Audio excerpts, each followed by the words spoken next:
Caros amigos do canal Via Romana, saudações, eu sou o professor Rafael Queiroz.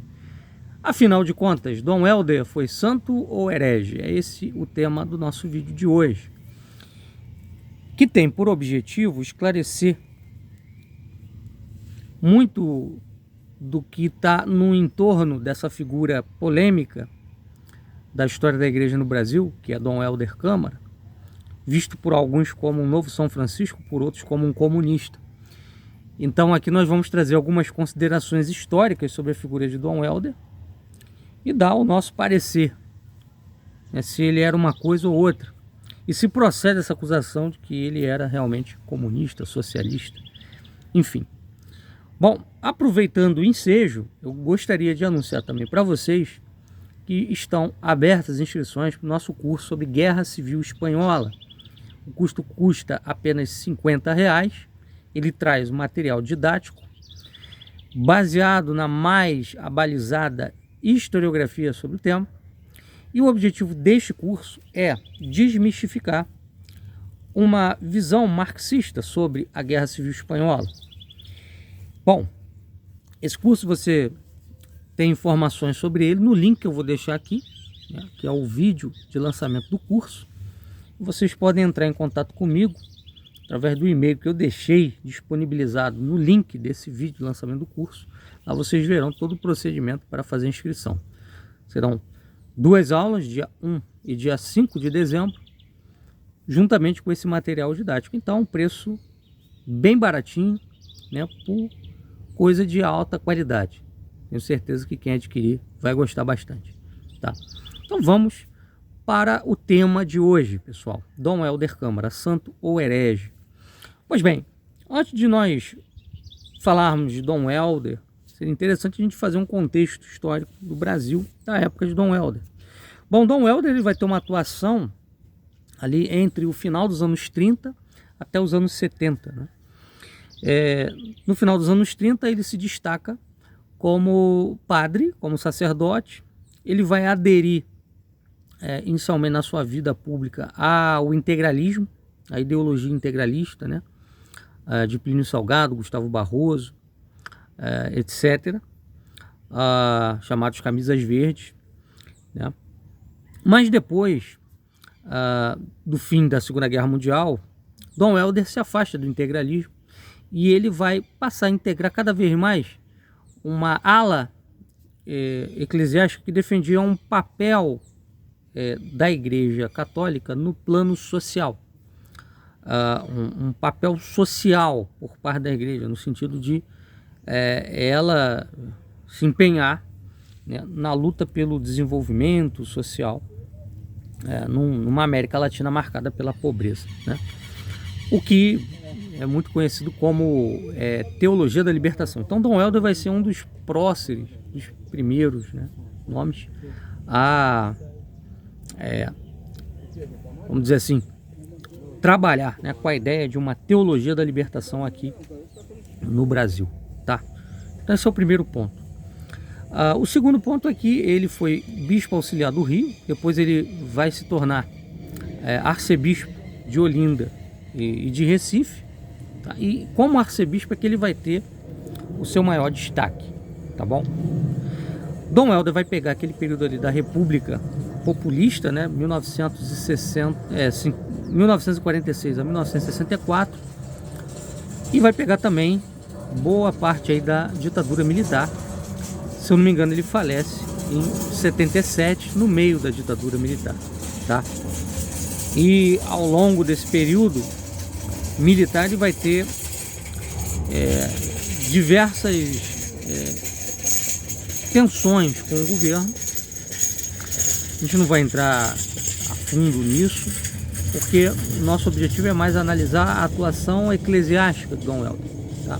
Política também, à medida em que isso ajuda a esclarecer o tema aqui hoje, tá? Então, em primeiro lugar, pessoal, eu lembro também o seguinte: a Igreja Católica aqui no Brasil, ela sempre foi marcada, né, na prática, por um catolicismo devocional, ou seja, o povo, né, sempre teve uma prática religiosa mais voltada ao culto aos santos, etc. Então, quando começa a República aqui no Brasil, alguns padres eles começam um trabalho de tentar romanizar o catolicismo aqui brasileiro, né, fazendo as pessoas terem mais interesse pelo conhecimento da doutrina da igreja, né, pela prática dos sacramentos, né, e etc. Então há todo um esforço de romanização, de clericalização do catolicismo no Brasil. Tá? Lembrar que o Brasil sempre teve um déficit de clero, então muitas regiões interioranas vinham o padre às vezes uma vez por ano, ele ia lá batizar, fazer crisma, celebrar missa. Então o contato do povo com o clero era muito pequeno e o que fazia o povo manter a sua fé era essa devoção, né, aos santos, que é muito acendrada, sobretudo no interior, no Nordeste, etc. Né? E então a gente teve nesse período aí, né, por exemplo, na época de Vargas, né, na era Vargas, anos 30, anos 40, a presença do cardeal Dom Leme aqui na Arquidiocese do Rio de Janeiro, que era a principal arquidiocese, a sé, né, mais importante do Brasil, encampando esse projeto de romanização do catolicismo. Tá? Dom Helder chegou, se eu não estou enganado, a ser arcebispo auxiliar do Rio, perfeito? E na época que ele foi arcebispo auxiliar do Rio, já não era mais Dom Leme, era Dom Jaime de Barros Câmara, que herdou o projeto de Dom Leme, né, e que vai tentar usar o Centro Dom Vital, que era um centro de pensamento católico que funcionava aqui no Rio, como um braço, né, desse projeto de romanização do catolicismo brasileiro. O Centro Dom Vital também era um centro de difusão do neotomismo e por aí vai, do tomismo, do neotomismo, né, etc. Então, Dom Helder está dentro desse contexto aí todo. Tá?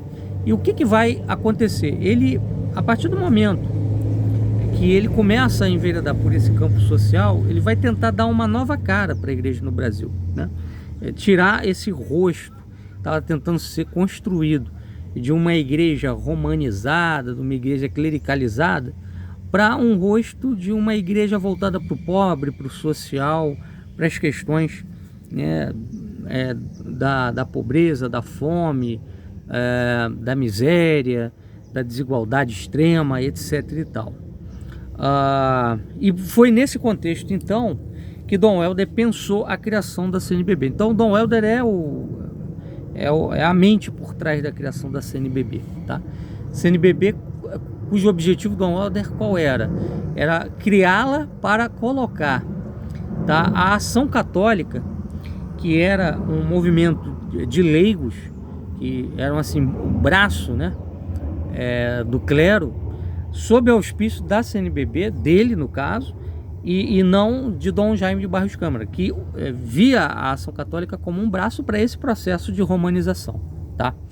Então isso clarificado, isso esclarecido, é o que vai fazer a gente entender todo o processo, né, de inserção do Dom Helder na vida política, na vida do Brasil, na vida eclesiástica nessa época aí.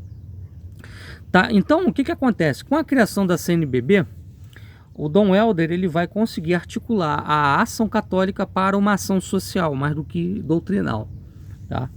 E dessa forma vão surgindo, né, vários movimentos ligados à ação católica, como a JEC, a JUC e a JOC, que eram braços da ação católica, sob auspício da CNBB, que significam, né, JOC, Juventude Operária Católica, JEC, Juventude Estudantil Católica, e JUC, Juventude Universitária Católica. Qual era o objetivo de Dom Helder com essas organizações? Era atingir, tá, os jovens, basicamente, para trazê-los para dentro de um projeto de catolicismo social. Tá? Bom, o que ocorre nesse período aí, anos 50, né, início dos 60, né, toda essa fermentação que está acontecendo? Há um racha no Centro Dom Vital, porque muitos padres do Centro Dom Vital vão começar a aderir à teologia da libertação, tá? E outros padres vão começar a ver isso sob forte desconfiança, né? Porque apesar da Igreja Católica ter uma doutrina social, né, lá de Leão XIII e Rerum Novarum, a DSI ela não preconiza uma revolução socialista. Tá? E muitos desses padres ligados aí ao Dom Helder, eles passaram a preconizar isso, tá? E de uma certa forma até o próprio Dom Helder também, perfeito? Enfim, então isso tudo começou a criar uma cisânia, tá? Na igreja na época, uma divisão, né, para ser bem sincero. E isso foi ficando cada vez mais claro com as ações que Dom Helder foi tomando.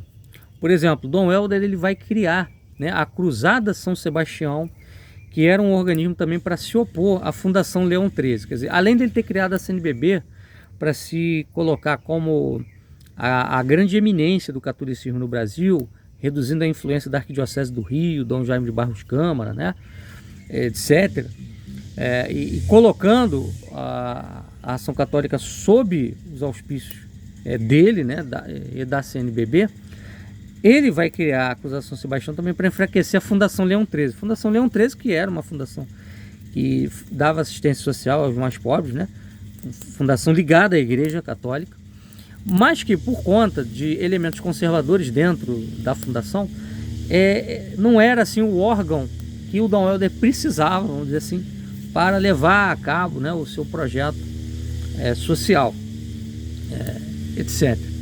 Então ele vai criar a Cruzação Sebastião, que vai ser um organismo que vai buscar um objetivo duplo, né, catequese e assistência, né, aos mais pobres. Mas quando você vai analisar a história da Cruzação Sebastião, você vê que ela só dava assistência social, né? Os mais pobres que eram atendidos pela cruzada não eram catequizados, né? E o grande objetivo aí da cruzada era arregimentar essa população mais pobre, que não tinha moradia, para, vamos dizer assim, programas de moradia popular, tá? E muitos desses programas estavam sob a inspiração de correntes arquitetônicas socialistas.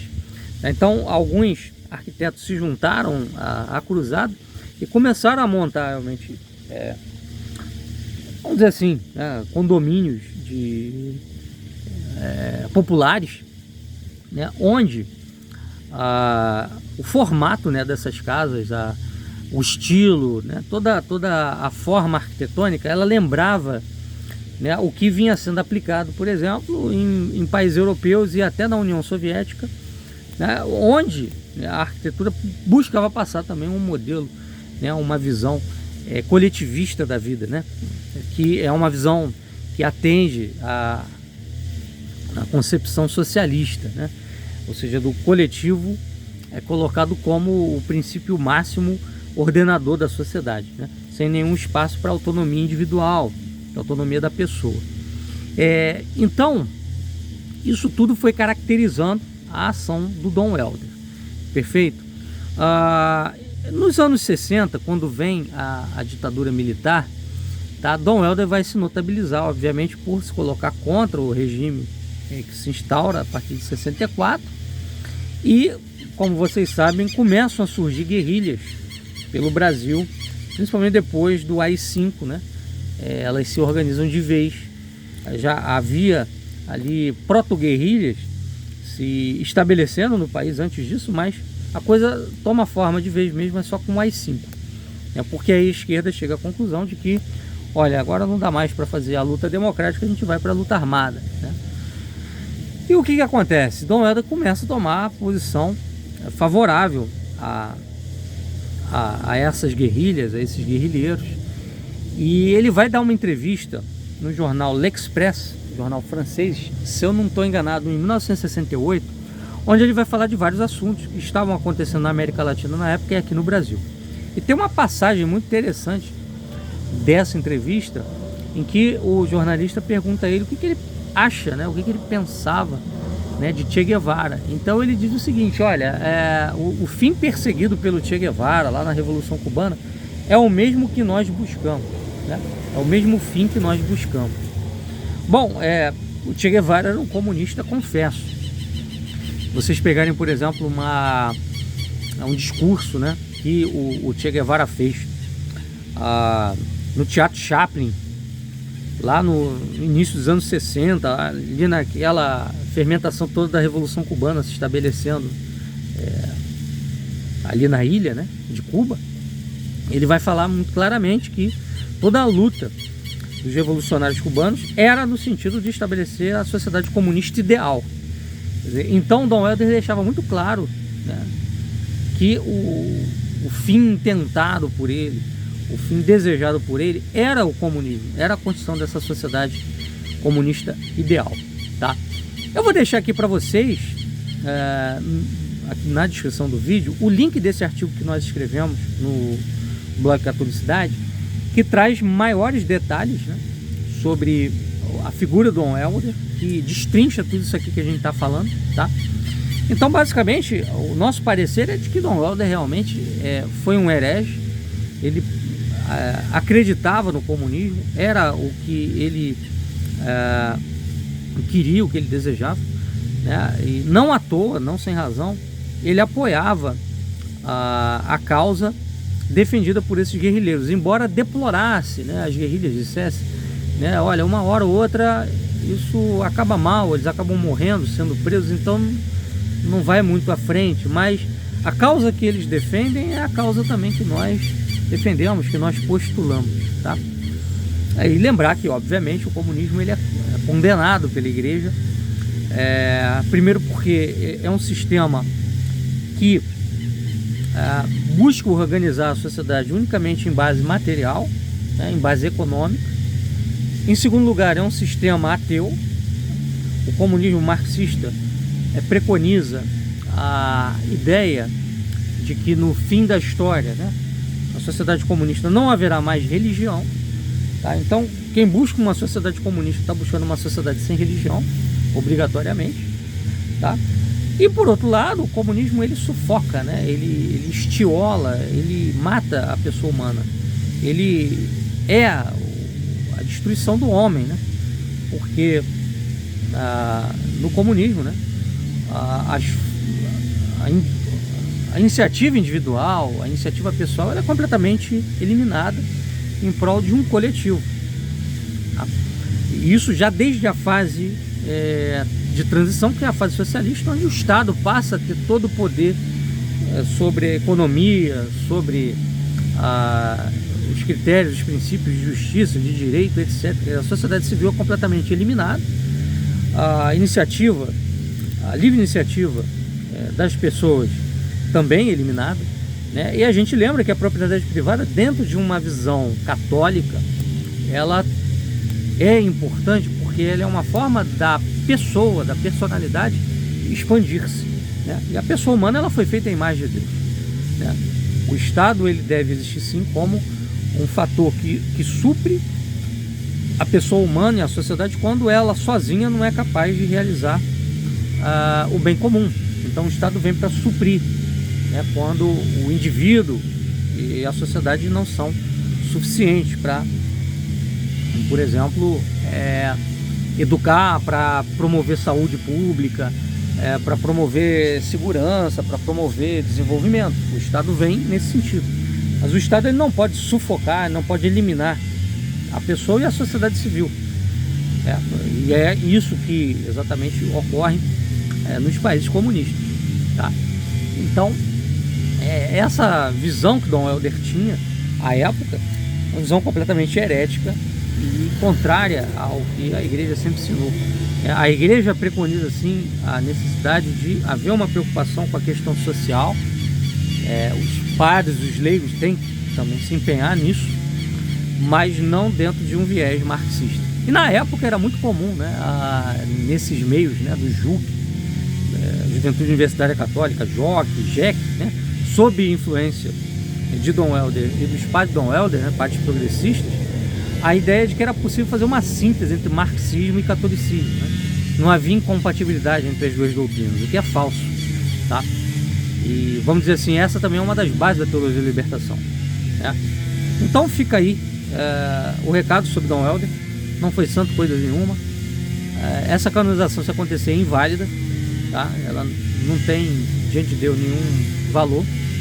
E se vocês puderem, espalhem isso para os amigos de vocês, para os conhecidos. É importante a gente esclarecer o máximo de pessoas sobre essa figura de Dom Helder, que realmente não representa aquilo que a doutrina da igreja preconiza, sempre preconizou. Então vou deixar aqui para vocês tanto o link do lançamento do nosso curso, quanto o link do nosso artigo no blog Catolicidade. Até a próxima, um abraço.